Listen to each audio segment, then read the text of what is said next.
falam, nossa, Karen, mas trabalhar com neuropsicopedagogia é muito caro. A intervenção, eu preciso ter muitos instrumentos, eu preciso investir muito dinheiro. Não mesmo. Para você trabalhar com neuropsicopedagogia, em especial a intervenção, você pode começar com o que você tem. Por quê? Porque tudo, se planejado, se organizado com estratégias, pode ser estímulo, tá? Sou a Karen Diniz, neuropsicopedagoga, e estamos começando mais um NeuroPP em Foco. Eu ajudo e transformo a vida de profissionais que desejam começar os seus atendimentos, viver de neuropsicopedagogia. Para você trabalhar com neuropsicopedagogia, em especial a intervenção, você pode começar com o que você tem, porque depende do que você vai trabalhar. Por exemplo, se eu quero estimular a criatividade, linguagem, eu vou trabalhar com uma área. Por exemplo, um instrumento,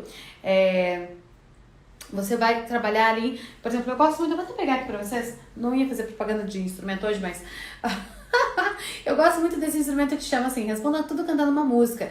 E ele é principalmente para adultos, adolescentes, assim, e adultos que vão ter uma resposta muito grande para esse instrumento. Você vai trabalhar aqui criatividade, você vai trabalhar esse desenvolver, né, de flexibilidade cognitiva. Porque, por exemplo, você pega aqui uma cartinha,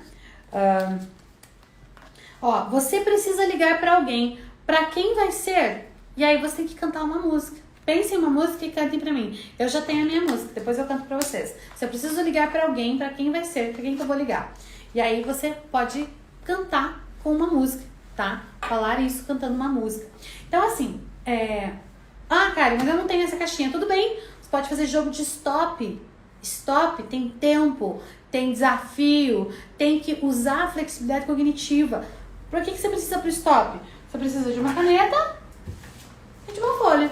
É isso que você precisa para jogar stop. E das sequências que você vai fazer, né? Inclusive eu adoro essas caixinhas porque até aqui tem, ó.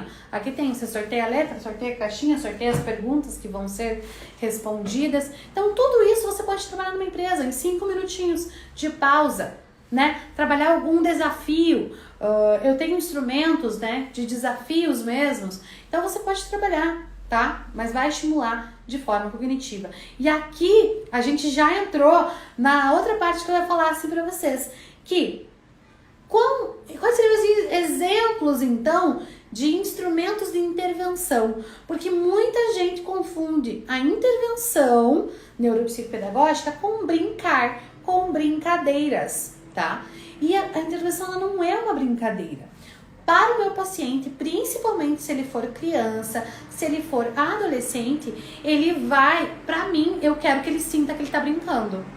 Por quê? Porque a aprendizagem, principalmente de crianças e adolescentes, ela passa pelo lúdico. A aprendizagem passa pelo lúdico. O que é o lúdico? O lúdico é você ter esse imaginário do brincar, do jogar, aquilo que te traz uma coisa divertida. Então, meu paciente vai achar que ele está brincando, mas eu tenho uma estratégia definida e elaborada no meu plano de intervenção, no meu plano de sessão. Então, mesmo um jogo, uma brincadeira ou um brinquedo, como por exemplo, a febre do momento, né, o palpite lá, ele é um brinquedo, ele foi desenvolvido como um brinquedo, mas eu posso trazer ele para minha intervenção e usar ele de forma estratégica para desenvolver, né, as funções cognitivas, as habilidades aí que são requisitos e pré-requisitos para a aprendizagem. Mas a gente tem que entender o seguinte, que não é brincadeira. Não adianta a gente fazer do jeito errado. Eu dou lá uma caixa de brinquedo, se vire aqui 50 minutos, brinque do que você quiser e tô estimulando. Karen, às vezes pais falam isso pra mim. Não, eu estimulo muito meu filho, deixo ele ficar brincando lá, ele fica brincando, eu tô estimulando. Brincar só por brincar, sem intencionalidade, sem estratégia, não é intervenção, não desenvolve, não estimula, tá? Brincar por brincar não é intervenção neuropsicopedagógica. largar o paciente lá fazendo as coisas aleatórias. Ah, mas é o construtivismo, é sim. Construtivismo, o sujeito tem que construir sozinho. Ninguém constrói nada sozinho, gente. Precisa de intervenção, precisa de um mediador. E o próprio construtivismo fala isso, tá? Então, não é largar de qualquer jeito. Não é fazer o paciente fazer aquilo que ele não consegue. Não é você chegar, por exemplo, né? Eu tenho... Não tenho nesse momento, tá? Mas vamos supor assim, eu estou com um paciente, um exemplo, gente, um TEA não verbal. E aí eu quero dar uma intervenção para ele onde ele tem que cantar. Gente, não faz sentido. Você não vai fazer com que o seu paciente... A intervenção não é você desafiar ele naquilo que você sabe que ele não consegue. Aqui eu gosto muito, muito da teoria de Vygotsky, né, que faz parte da psicologia cognitiva, que fala da zona do desenvolvimento proximal. Não sei se vocês são familiarizados com essa teoria, tá? Eu gosto muito de Vygotsky, gosto muito de Piaget, eu embaso muito meu método em Piaget, mas eu também me utilizo muito de Vygotsky, tá? Gosto muito de Vygotsky. E principalmente quando ele fala da zona do desenvolvimento proximal. O que é? O Piaget ele fala também, mas é um pouquinho diferente. Ele fala da estrutura cognitiva, de você encontrar um ponto de conexão ali. Mas a zona de desenvolvimento proximal é mais ou menos isso. Você tem um conhecimento real, tá? Que é aquele conhecimento que o sujeito já adquiriu, um conhecimento que eu já tenho. E aí você tem um novo conhecimento que você quer introduzir para esse sujeito. Só que para que esse sujeito aprenda esse novo conhecimento, tem que existir uma zona de desenvolvimento proximal. Por quê? Porque esse conhecimento em potencial, que ele tem potencial para aprender, não pode estar numa zona distante da zona do conhecimento real, porque senão ele não vai conseguir aprender. Não adianta eu vir aqui agora nesse canal e falar com você sobre física quântica.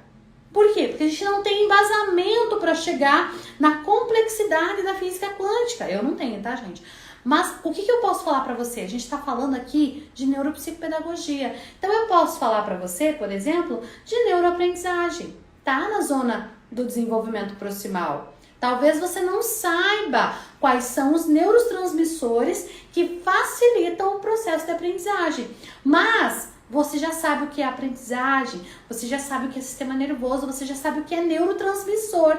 E aí, o conhecimento em potencial, ele tá numa zona, de desenvolvimento proximal, desenvolvimento próximo. É possível que você consiga acomodar esse conhecimento e essa zona, esse conhecimento em potencial, ele se torne o seu conhecimento real. E aí a gente vai dando passos gradativos, né? Você assimila um conhecimento, acomoda aquele conhecimento, vai para a zona de desenvolvimento proximal, chega no conhecimento, né, no potencial, conhecimento potencial, e aí aumenta essa zona de desenvolvimento proximal. Tá? Então, não adianta você pegar a maior dificuldade do seu paciente e querer fazer uma intervenção.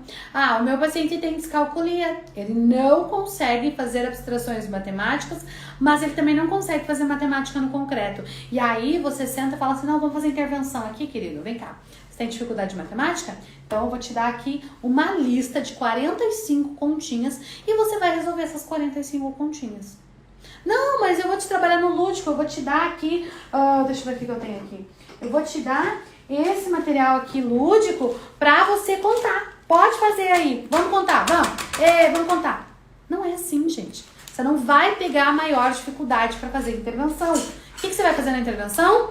Você vai trabalhar estrategicamente essa dificuldade a partir do desenvolvimento real, a partir do interesse, a partir da potencialidade, a partir da área de interesse. É assim que você faz a intervenção. E aí você vai estar trabalhando com aquilo que é da vontade, você vai ter uma atividade motivadora que gera motivação e você vai estrategicamente colocar a dificuldade. E aí o seu paciente vai trabalhar a dificuldade na potencialidade sem perceber a dificuldade.